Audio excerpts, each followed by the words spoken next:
Mari sekali lagi kita berdoa. Ya Tuhan, di hari perhentian ini kami rindu datang lagi kepadamu. Kami mau beribadah dan mau sekali lagi Tuhan diingatkan tentang berita Injil, tentang anugerah penebusan yang telah Engkau kerjakan bagi kami. Tuhan, kalau sebentar kami akan mendengar dan merenungkan firman-Mu, kiranya Tuhan tolong pimpin setiap kami. Kuasai hati dan pikiran kami ya Tuhan, sehingga kami siap untuk menerima firman-Mu, kami siap untuk diubahkan melalui firman-Mu. Terima kasih Bapa, kami serahkan di dalam dan demi nama Tuhan kami, Yesus Kristus. Amin. Shalom saudara. Hari ini kita akan kembali melihat eksposisi surat 1 dan 2 Tesalonika. Dan kita sudah sampai pada khotbah yang terakhir yang akan membahas dari kedua surat ini. Mari kita lihat bersama dari 2 Tesalonika pasal yang ketiga. 2 Tesalonika pasal yang ketiga. Kita tidak akan langsung membaca semuanya. Di awal ini saya mengajak kita untuk melihat ayat yang pertama sampai dengan ayat yang kelima terlebih dahulu. Saya akan bacakan bagi setiap kita dari Alkitab TB yang kedua, 2 Tesalonika pasal 3 ayat 1 sampai 5, saudara silahkan melihat dan mengikuti di Alkitab masing-masing. Selanjutnya saudara-saudara, doakanlah kami, supaya firman Tuhan beroleh kemajuan dan dimuliakan, sama seperti yang telah terjadi di antara kamu. Dan supaya kami terlepas dari para pengacau dan orang-orang jahat, sebab bukan semua orang beroleh iman, tetapi Tuhan adalah setia. Ia akan menguatkan hatimu dan memelihara kamu terhadap yang jahat. Dan kami percaya dalam Tuhan bahwa apa yang kami pesankan kepadamu, kamu lakukan dan akan kamu lakukan. Kiranya Tuhan tetap menunjukkan hatimu kepada kasih Allah dan kepada ketabahan Kristus. Sedemikian jauh pembacaan firman Tuhan. Nah saudara, kalau saudara masih cukup ingat khotbah pendeta Jeffrey minggu lalu, maka saya kira saudara juga akan sepakat bahwa akhir perkataan Paulus di pasal 2 yang dibahas minggu lalu adalah sebuah penutup yang sangat baik untuk surat ini. Saudara, di akhir pasal 2, Paulus menutup dengan memberikan doa berkat kepada jemaat di Tesalonika. Setelah mengingatkan mereka tentang kasih Allah, tentang pemilihan Allah, tentang penguatan dari Roh Kudus dan panggilan Allah kepada kemuliaan, Paulus lalu meminta jemaat untuk berdiri teguh dan berpegang senantiasa pada ajaran yang sudah dia berikan dan juga sudah dia tuliskan. Dan di akhir, Paulus lalu menutup dengan memohon berkat Allah kepada mereka. Paulus berdoa, Tuhan kita Yesus Kristus dan Allah Bapa kita kiranya menghibur dan menguatkan hatimu dalam setiap pekerjaan dan perkataan yang baik. Nah saudara, doa berkat seperti ini biasanya menjadi akhir dari sebuah surat yang ditulis oleh Paulus. Maka saya kira ini sebenarnya adalah penutup surat yang sangat baik kalau Paulus selesai sampai di bagian ini. Tetapi ternyata Paulus tidak berhenti di sana. Di awal pasal 3, Paulus justru menambahkan dengan berkata selanjutnya. Saudara, kemudian Paulus masih menuliskan 18 ayat lainnya yang kita akan lihat bersama hari ini. Nah saudara, seorang penafsir melihat ini dan berkata, Paulus itu seperti seorang pengkhotbah yang sudah memberikan penutup khotbahnya, tetapi ternyata khotbahnya masih panjang dan masih ada poin-poin lainnya. Dan saya kira mungkin ada di antara saudara yang juga sedikit familiar dengan cara seperti itu. Pastor di mimbar sudah bilang akhirnya, tetapi ternyata khotbahnya masih panjang, masih 20 menit, mungkin masih setengah jam lagi. Nah saudara, tetapi saya kira Paulus punya alasan kenapa dia masih melanjutkan isi suratnya dan menambahkan satu bagian lagi. Saudara, mungkin setelah Paulus melihat-lihat isi surat yang sudah ditulis sejauh ini, dia kemudian berpikir bahwa ada hal-hal lainnya, ada detail-detail yang dia masih perlu tambahkan kepada jemaat di Tesalonika. Dan untuk itu dia menuliskan pasal 3 yang kita akan renungkan bersama hari ini. Nah saudara, kalau kita melihat pada keseluruhan topik di pasal 3, kita akan menemukan berbagai topik-topik yang Paulus tambahkan entah untuk menguatkan maupun untuk mengingatkan jemaat. Entah untuk menguatkan maupun untuk mengingatkan jemaat. Nah mari kita lihat bersama bagian ini sedikit demi sedikit. Saudara, di ayat 1 dan 2 bagian tadi ada 2 permohonan doa yang Paulus sampaikan kepada jemaat di Tesalonika. Yang pertama, di ayat 1 Paulus meminta jemaat berdoa supaya firman Tuhan beroleh kemajuan dan dimuliakan. Saudara, ini menjadi request doa pertama Paulus kepada jemaat yang ada di Tesalonika. Paulus meminta jemaat berdoa supaya firman Tuhan beroleh kemajuan dan dimuliakan. Artinya supaya firman Tuhan semakin tersebar lagi kepada lebih banyak orang, supaya lebih banyak orang lagi bisa mendengar tentang firman Tuhan, tentang Injil, dan semakin banyak orang lagi bisa melihat nilai dari Injil yang Paulus sampaikan dan Paulus beritakan. Dan berkaitan dengan permohonan pertama ini, Paulus juga menambahkan, sama seperti yang telah terjadi di antara kamu. Saudara, artinya apa yang terjadi kepada jemaat di Tesalonika, pemberitaan firman Paulus, berdirinya gereja di sana, bagaimana mereka hidup, semua itu telah menunjukkan bagaimana firman Tuhan beroleh kemajuan dan dimuliakan. Dan Paulus memohon kepada jemaat di Tesalonika untuk berdoa supaya hal yang sama bisa terjadi lagi di berbagai tempat. Sama seperti apa yang sudah terjadi kepada jemaat di Tesalonika. Firman Tuhan beroleh kemajuan dan dimuliakan. Ini yang pertama. Yang kedua, Paulus juga meminta jemaat berdoa supaya dia terlepas dari para pengacau dan dari orang-orang jahat. Soalnya kalau yang pertama, Paulus meminta jemaat berdoa untuk firman Tuhan. Maka di bagian kedua, Paulus meminta jemaat berdoa untuk dirinya. Dan Paulus meminta jemaat berdoa supaya dia bisa terlepas dari para pengacau dan juga dari orang-orang jahat. Nah, kita sulit memastikan siapa yang dimaksud oleh Paulus di dalam bagian ini. Mungkin saja Paulus sedang merujuk kepada satu orang tertentu. Atau mungkin juga Paulus sedang merujuk kepada orang-orang secara umum. Tetapi yang pasti ada orang-orang yang tidak senang dengan pemberitaan Injil Paulus dan mereka kemudian menghalangi Paulus. Nah, orang-orang inilah yang Paulus sebut sebagai para pengacau dan orang-orang jahat. Nah, saudara, kenapa Paulus minta supaya didoakan agar terlepas dari para pengacau dan orang-orang jahat ini? Apakah supaya hidup Paulus nyaman, dia tidak diganggu lagi, dia bisa menikmati kehidupan yang menyenangkan? Tidak, saudara. Paulus meminta didoakan demikian sekali lagi, supaya berita Injil beroleh kemajuan dan dimuliakan lewat kehidupan Paulus. Dengan tidak adanya para pengacau dan orang jahat yang menghalangi pemberitaan Injil ini, maka Paulus bisa lebih leluasa memberitakan firman Tuhan, memberitakan Injil ke lebih banyak tempat lagi, ke lebih banyak orang lagi. Dan dengan demikian, firman Tuhan beroleh kemajuan dan dimuliakan. Untuk itu Paulus meminta jemaat untuk mendoakan dia. Nah, saudara, sampai di sini mari kita berhenti sejenak dan kita merenungkan permintaan doa yang disampaikan oleh Paulus kepada jemaat di Tesalonika ini. Saudara, mari kita pikirkan seperti ini. Ketika ada orang yang mau mendoakan kita, apa yang paling kita harapkan untuk didoakan? Ketika ada orang yang mau mendoakan kita, apa yang paling kita harapkan untuk didoakan? Soalnya biasanya paling gampang itu waktu momen ulang tahun. Ada orang yang ngucapin, lalu orang bertanya, apa yang bisa didoakan? Soalnya biasanya apa yang kita minta untuk orang lain berdoa bagi kita? Soalnya saya kira apa yang paling kita harapkan untuk didoakan, sedikit banyak menunjukkan kerinduan hati kita yang terdalam. Dan bagi Paulus ketika dia meminta jemaat berdoa bagi dia, yang pertama-tama dan terutama diharapkan adalah jemaat Tesalonika berdoa bagi pemberitaan Injil. Mereka berdoa bagi kemajuan Injil. Saudara, sekalipun di permohonan kedua, sepertinya Paulus minta didoakan untuk dirinya. Tetapi kalau saudara perhatikan, itu pun masih berkaitan dengan berita Injil yang perlu terus disebarkan lewat kehidupan Paulus. Saudara, ketika saya membuat dan merenungkan khotbah ini, saya juga merenungkannya untuk diri saya sendiri.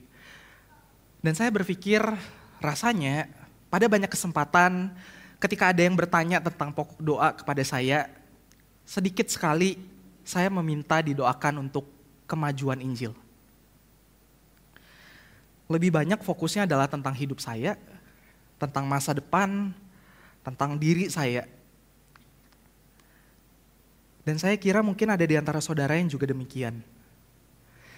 Ketika kita melihat pada permohonan doa yang Paulus sampaikan kepada jemaat Tesalonika, kita mungkin kagum. Kita tidak habis pikir. Kita melihat betapa Paulus sangat merindukan kemajuan berita Injil. Tetapi saya berharap kita tidak hanya berhenti pada kekaguman saja. Saudara, hari ini ketika ada orang yang menanyakan pokok doa kepada kita, mari kita juga belajar punya kerinduan untuk didoakan supaya berita Injil, firman Tuhan beroleh kemajuan dan dimuliakan lewat hidup kita, lewat hidup engkau dan saya, lewat hidup setiap kita. Nah, saudara, mari kita lanjutkan melihat perkataan Paulus. Setelah Paulus menyampaikan 2 permohonan doa kepada jemaat di Tesalonika di ayat 1 dan 2, Paulus kemudian menyampaikan 2 buah keyakinan untuk dia terus mengerjakan pekerjaan Injil. Yang pertama, di ayat 3 Paulus menyebutkan Tuhan adalah setia. Ia akan menguatkan hatimu dan memelihara kamu terhadap yang jahat. Saudara, sebagai orang percaya yang berjuang hidup untuk Tuhan, saya kira ada satu kenyataan yang tidak terelakkan. Ada satu kenyataan yang tidak mungkin tidak kita hadapi. Kenyataan itu adalah si jahat tidak akan pernah senang. Dia tidak akan pernah tinggal diam.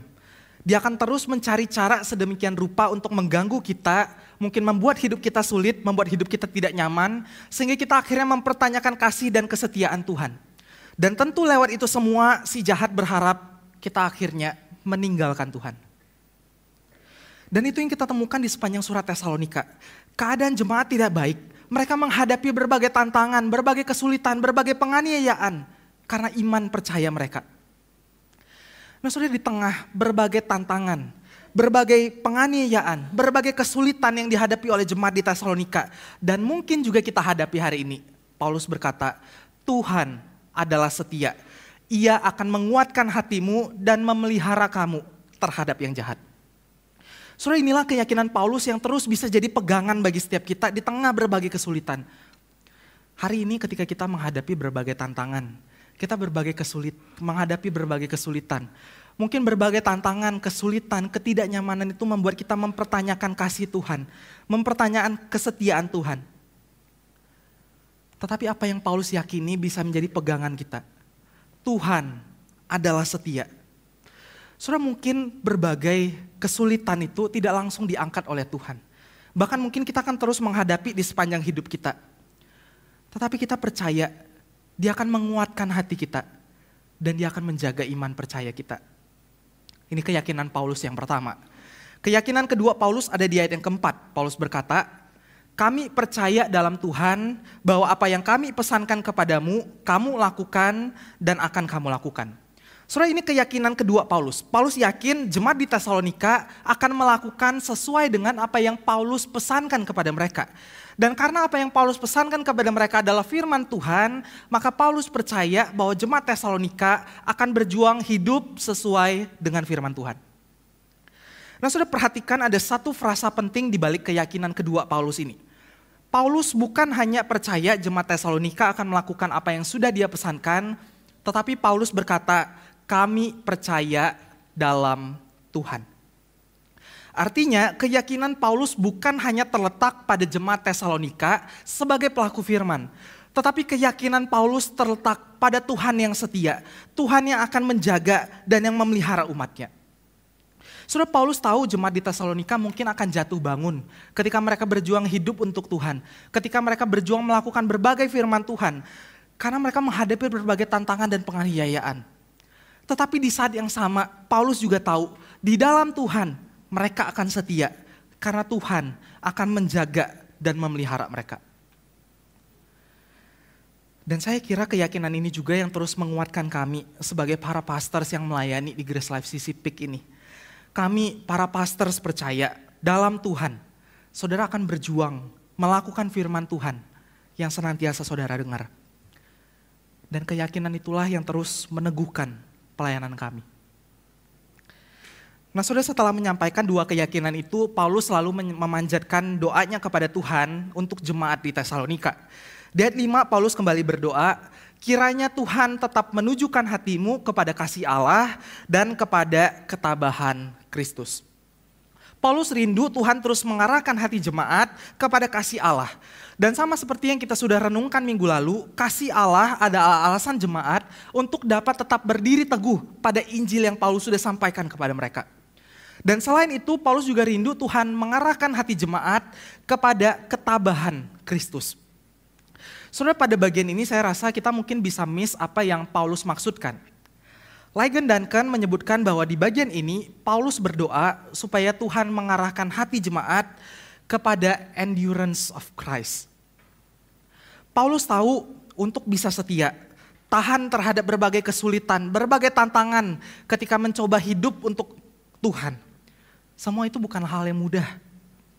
Dan untuk itu Paulus berdoa supaya jemaat terus memandang kepada Tuhan. Memandang kepada Kristus yang sudah lebih dulu setia. Kristus yang sudah tahan di tengah berbagai tantangan, di tengah penganiayaan, di tengah pencobaan. Dan sebagaimana Kristus sudah setia, Kristus juga akan memampukan kita untuk setia. Nah, saudara, ini bagian pertama dari perenungan firman Tuhan. Sekarang mari kita lihat lagi Alkitab kita, dan kita akan lihat bagian berikutnya dari ayat yang ke-6 sampai ayat yang ke-15. Ayat ke-6 sampai ayat ke-15. Di bagian ini Paulus membahas satu topik spesifik yang terjadi di tengah jemaat. Saya akan membacakan bagian ini bagi setiap kita, ayat 6 sampai 15. Namun kami berpesan kepadamu, saudara-saudara, dalam nama Tuhan Yesus Kristus, supaya kamu menjauhkan diri dari setiap saudara yang tidak mau melakukan pekerjaannya dan tidak menurut ajaran yang telah kamu terima dari kami. Sebab kamu sendiri tahu bagaimana kamu harus mengikuti kami, karena kami tidak malas bekerja di antara kamu, dan tidak makan roti dengan cuma-cuma. Tetapi kami berusaha dan berjerih payah siang malam, supaya jangan menjadi beban bagi siapapun di antara kamu. Bukan karena kami tidak berhak untuk itu, melainkan karena kami mau menjadikan diri kami teladan bagi kamu, supaya kamu ikuti. Sebab juga waktu kami berada di antara kamu, kami memberi peringatan ini kepada kamu. Jika seseorang tidak mau bekerja, janganlah ia makan. Kami katakan ini karena kami dengar bahwa ada orang di antara kamu yang tidak tertib hidupnya dan tidak bekerja, melainkan sibuk dengan hal-hal yang tidak berguna. Orang-orang yang demikian kami peringatkan dan nasihati dalam Tuhan Yesus Kristus, supaya mereka tetap tenang melakukan pekerjaannya dan dengan demikian makan makanannya sendiri. Dan kamu saudara-saudara, janganlah jemu-jemu berbuat baik. Jika ada orang yang tidak mau mendengarkan apa yang kami katakan dalam surat ini, tandailah dia dan jangan bergaul dengan dia, supaya ia menjadi malu. Tetapi janganlah anggap dia sebagai musuh, tetapi tegurlah dia sebagai saudara. Nah, saudara, di ayat 6 sampai 15 ini Paulus membahas sebuah masalah spesifik yang sepertinya ada di tengah jemaat. Dan permasalahan itu adalah berkaitan dengan kemalasan bekerja. Saudara, ini jelas terlihat di ayat 11 ketika Paulus berkata, ada orang di antara kamu yang tidak tertib hidupnya dan tidak bekerja. Nah, saudara, permasalahan spesifik ini kemungkinan sudah berlangsung lama. Di suratnya yang pertama kepada jemaat Tesalonika, Paulus sudah pernah menyinggung tentang bagian ini. Di 1 Tesalonika 4 ayat 11 Paulus menuliskan, anggaplah sebagai suatu kehormatan untuk bekerja dengan tanganmu seperti yang telah kami pesankan kepadamu. Nah, saudara, kemungkinan Paulus melihat isu ini masih ada di tengah jemaat waktu itu, maka Paulus menuliskan lagi bagian ini dan bahkan lebih dalam kali ini. Nah, kita perlu mengerti sebenarnya apa yang terjadi di tengah jemaat Tesalonika. Saudara, kalau kita baca sekilas, kita mungkin memang akan menyimpulkan bahwa isunya adalah tentang kemalasan bekerja. Dan di satu sisi memang benar bahwa ada isu ini terjadi di antara jemaat, tetapi sebenarnya apa yang terjadi jauh lebih dalam dari itu. Saudara, di bagian tadi di 2 Tesalonika 3 ayat 11, Paulus menyebutkan orang-orang ini bukan hanya tidak bekerja, tetapi juga tidak tertib hidupnya dan sibuk dengan hal-hal yang tidak berguna. Saudara, artinya mereka bukan hanya malas lalu tidak melakukan apa-apa. Mereka masih kelihatan melakukan banyak hal, tetapi sebenarnya hal-hal yang mereka lakukan adalah hal-hal yang tidak berguna. Dan karenanya mereka kemudian menyusahkan orang lain karena mereka makan dan hidup dari jerih payah orang lain. Nah, saudara, kita tidak tahu dengan pasti apa motif dari orang-orang yang hidupnya seperti ini. Tetapi yang jelas hidup mereka merugikan orang lain. Karena mereka tidak mau bekerja dan justru melakukan berbagai hal yang tidak berguna. Dan mereka terus-menerus menggantungkan hidup mereka kepada orang lain. Saudara, untuk itu, untuk orang-orang seperti ini, Paulus bukan hanya menasihati mereka, tetapi Paulus juga memberikan teladan kepada mereka. Maka di ayat 7 Paulus berkata, Sebab kamu sendiri tahu bagaimana kamu harus mengikuti teladan kami, karena kami tidak malas bekerja di antara kamu. Dan di 8-9 Paulus mendeskripsikan bagaimana dia tidak jadi beban bagi jemaat di Tesalonika. Di satu sisi Paulus memang hamba Tuhan, maka dia berhak untuk mendapatkan dukungan dari jemaat. Tetapi Paulus tetap bekerja untuk menghidupi hidupnya sendiri. Maka Paulus mau memberikan teladan bagaimana dia tidak menyusahkan orang lain. Dia tidak menjadi beban bagi orang lain. Nah, saudara, lalu untuk menanggapi keberadaan orang-orang yang malas seperti ini, Paulus memberikan 2 pesan kepada jemaat di Tesalonika yang lain. Yang pertama, Paulus berpesan agar jemaat di Tesalonika menjauhkan diri dari orang-orang yang tidak mau bekerja ini. Saudara, di satu sisi tentu Paulus berharap supaya orang-orang yang malas bekerja ini bisa bertobat, bisa berubah, dan bisa sadar sendiri. Tetapi jika mereka tetap tidak sadar, mereka tetap tidak mau mendengarkan Paulus, maka Paulus selalu berpesan kepada jemaat yang lain untuk menjauhi mereka. Nah, saudara perhatikan, orang-orang yang malas bekerja, yang Paulus tegur di dalam bagian ini, bukanlah orang-orang yang memang sudah tidak punya kemampuan bekerja. Misalnya orang-orang yang lanjut usia, atau orang-orang yang punya kekurangan tertentu. Orang-orang yang Paulus tegur adalah orang-orang yang masih kuat untuk bekerja, tetapi mereka tidak mau bekerja dan mereka menggantungkan hidup mereka menjadi beban bagi orang lain. Nah, orang-orang yang malas bekerja yang Paulus tegur juga bukanlah orang-orang yang sudah berusaha mencari pekerjaan, tetapi belum menemukannya. Orang yang Paulus tegur adalah orang yang bahkan tidak mau mencari pekerjaan karena mungkin mereka merasa nyaman, merasa enak menggantungkan hidup mereka kepada orang lain, kepada kebaikan dari orang lain. Nah, untuk itu, untuk orang-orang seperti ini yang tetap tidak mau berubah hidupnya, tetap tidak mendengarkan Paulus, maka Paulus menasihati jemaat untuk menjauhi mereka. Dan tujuan Paulus bukan untuk membuat mereka terpuruk, tetapi justru untuk mereka bertobat, mereka berubah, mereka meninggalkan cara hidup mereka. Maka di ayat 15 Paulus berkata, janganlah anggap dia sebagai musuh, tetapi tegurlah dia sebagai saudara. Sekalipun Paulus meminta jemaat menjauhi orang-orang yang malas bekerja ini, tetapi Paulus tetap meminta jemaat untuk mendoakan orang-orang yang seperti itu dan menganggap mereka sebagai saudara dan tentu mengharapkan pertobatan dan perubahan di dalam diri mereka. Ini pesan Paulus yang pertama kepada jemaat di Tesalonika. Yang kedua, Paulus juga berpesan kepada jemaat di Tesalonika yang lain, janganlah jemu-jemu berbuat baik. Janganlah jemu-jemu berbuat baik. Saudara, apa maksudnya?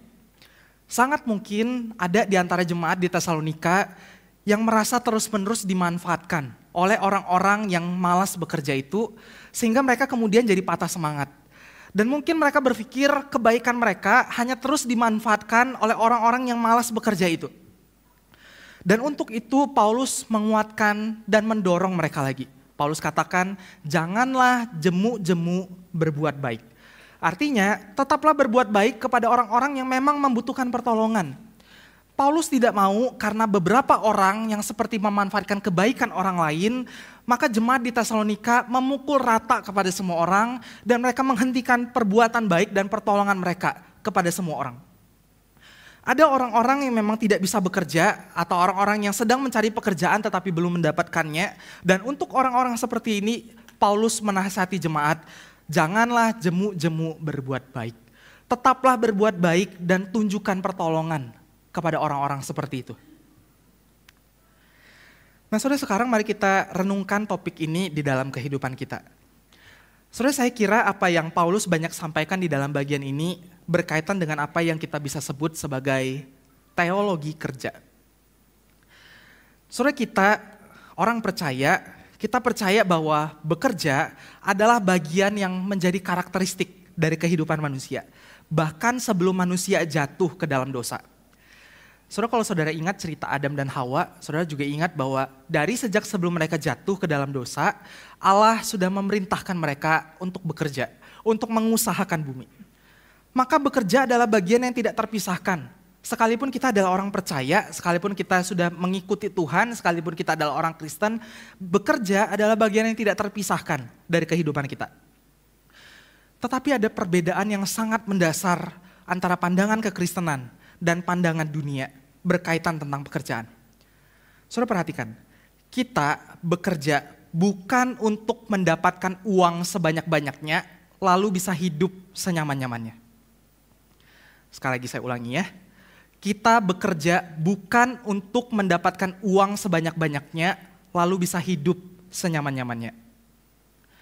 Kita memang perlu bekerja untuk memenuhi semua kebutuhan kita, tetapi kita juga bekerja untuk orang lain. Apa artinya kita bekerja untuk orang lain? Kita bekerja untuk orang lain sehingga seperti yang Paulus sampaikan, kita bisa bekerja dan menghasilkan perbuatan baik. Kita bisa menolong orang-orang lain yang memang sudah tidak bisa bekerja atau yang memang sedang tidak punya pekerjaan.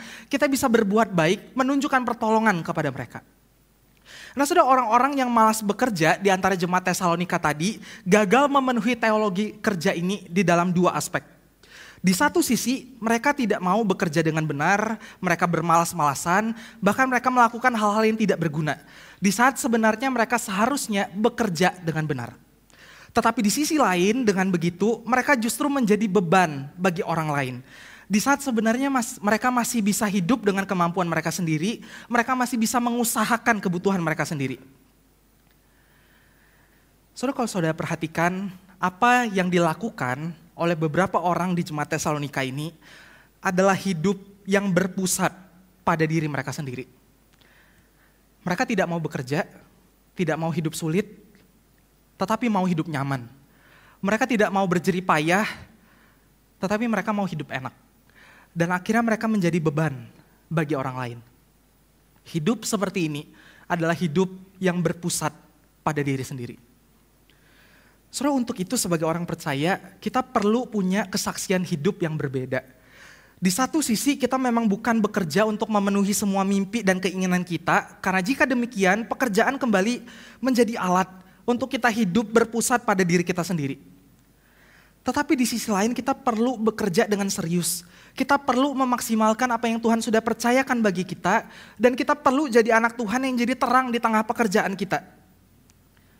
Supaya kita nggak jadi beban bagi orang lain. Dan bahkan lebih jauh, kita bisa jadi berkat bagi orang lain. Kita bisa berbuat baik kepada orang lain. Kita bisa menolong orang-orang yang memang membutuhkan. Nah, setelah menyinggung tentang topik-topik tadi, Paulus sekarang benar-benar siap untuk menutup suratnya. Di akhir dia kembali memberikan doa berkat kepada jemaat di Tesalonika. Mari kita lihat bersama ayat 16 sampai ayat yang ke-18. Saya akan bacakan 3 ayat ini bagi kita, ayat 16 sampai ayat 18.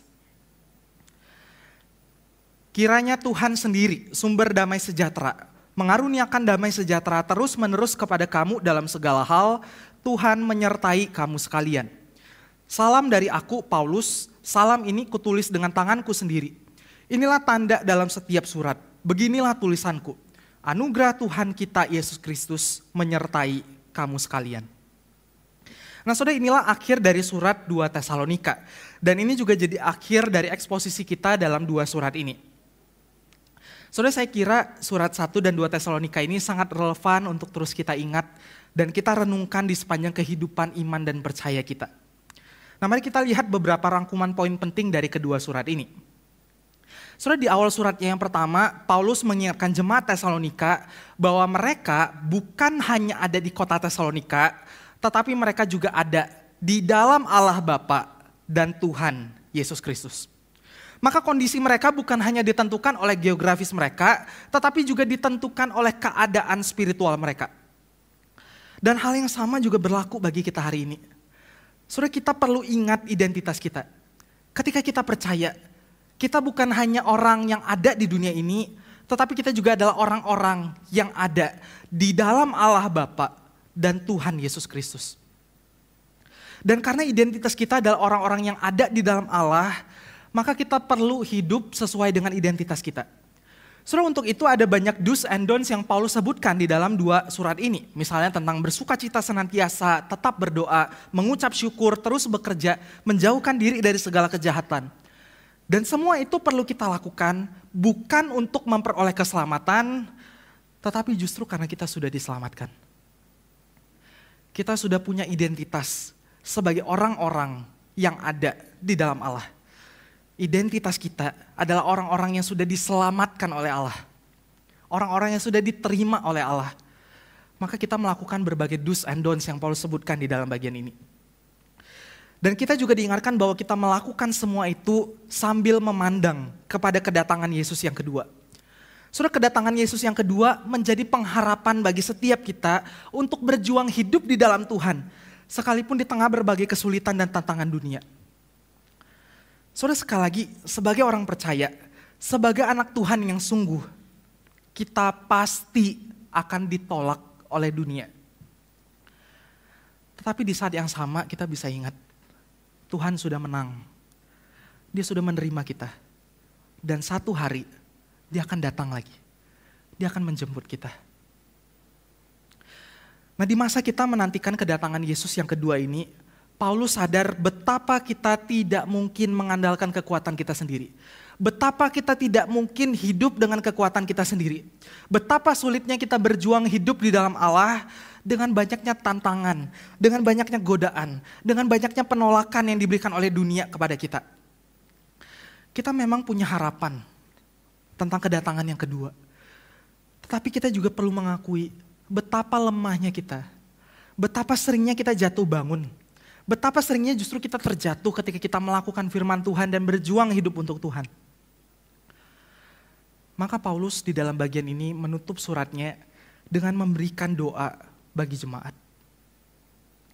Saudara, jika kita melihat dalam konteks seperti ini, bukankah doa penutup yang Paulus berikan ini adalah doa yang sangat indah dan sangat menguatkan? Paulus berdoa, kiranya Tuhan sendiri, sumber damai sejahtera, mengaruniakan damai sejahtera terus-menerus kepada kamu dalam segala hal. Tuhan menyertai kamu sekalian. Saudara, di dunia ini, pada apa atau pada siapa kita bisa mencari kedamaian yang sejati? Pada apa atau pada siapa kita bisa menemukan kedamaian yang kekal? Mungkin kita berjuang mencari, mendapatkan semua itu dari dunia, dari orang di sekitar kita, dari pasangan kita, dari orang tua kita, dari anak kita, dari orang-orang yang kita anggap penting. Atau mungkin dari materi, dari posisi, dari harta, dari jabatan, dari penerimaan orang dan sebagainya. Tetapi saya percaya jika kita jujur mengakui, kita menemukan semua hal itu tidak pernah bisa memberikan kedamaian kekal di dalam hati kita.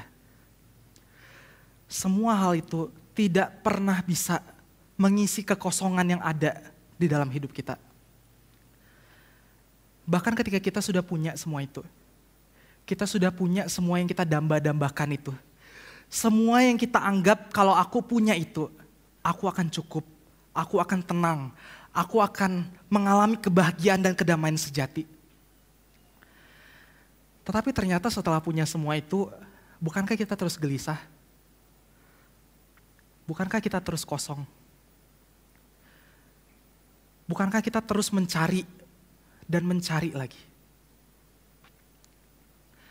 Ketika kita berjuang hidup sebagai anak Tuhan, berjuang hidup untuk Tuhan, kita menghadapi berbagai tantangan, berbagai penolakan, berbagai kesulitan dari dunia. Saudara, mungkin hari ini ada di antara saudara yang datang ke tempat ini punya banyak pergumulan. Saudara mungkin datang ke tempat ini merasa hidup saudara penuh dengan masalah. Hidup saudara tidak sebaik yang lain. Ketika saudara membandingkan hidup dengan yang lain, saudara melihat hidup yang lain sepertinya mulus-mulus saja. Kenapa hidupku terus-menerus mengalami banyak cobaan dan masalah? Dan mungkin semua itu membuat kita meragukan Tuhan. Meragukan kasih dan kesetiaan Tuhan.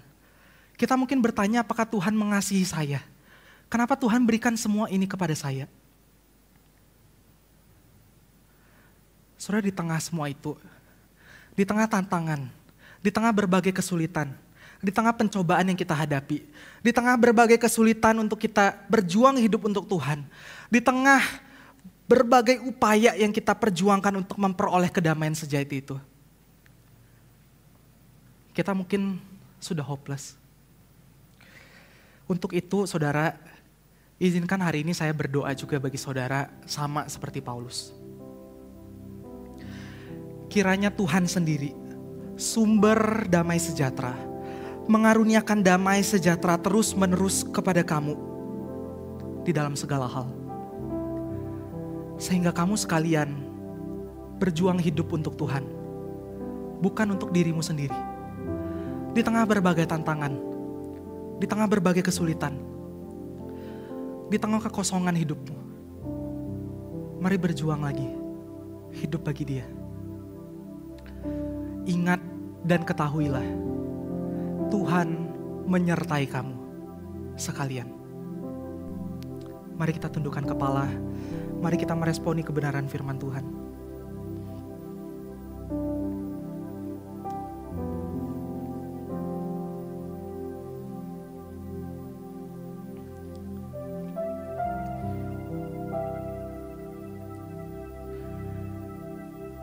Kita sudah sampai di akhir perenungan kita dari eksposisi surat 1 dan 2 Tesalonika. Kita mungkin menemukan betapa sulitnya kita hidup untuk Tuhan. Ada banyak tantangan,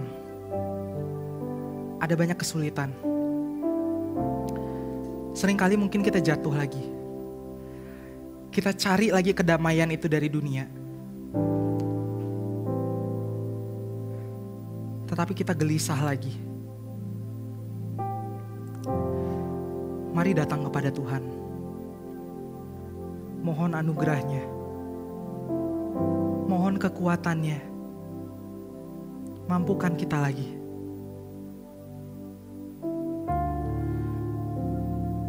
Ketika kita datang kepada Tuhan, memohon anugerah dan berkat-Nya untuk kita bisa hidup sebagai anak-anak-Nya yang setia,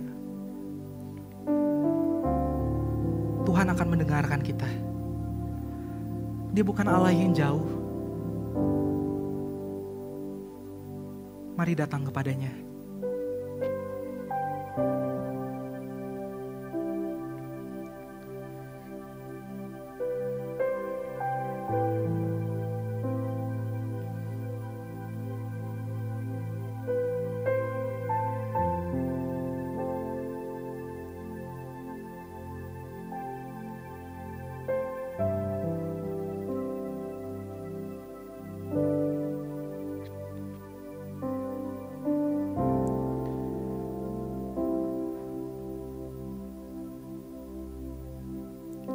Hari ini jika engkau datang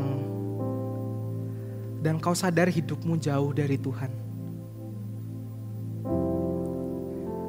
maukah datang lagi kepadanya? Berbalik lagi kepadanya. Berjuang hidup lagi untuknya.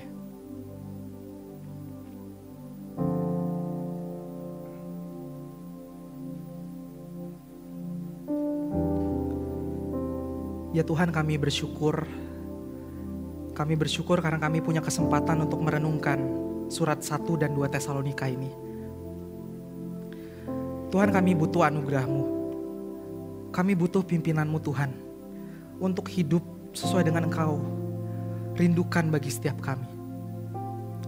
Dan kami percaya kuasa salib Kristus akan memampukan kami. Terima kasih Bapa. Kami berdoa bersyukur di dalam dan demi nama Tuhan kami Yesus Kristus. Amin. Tuhan memberkati saudara.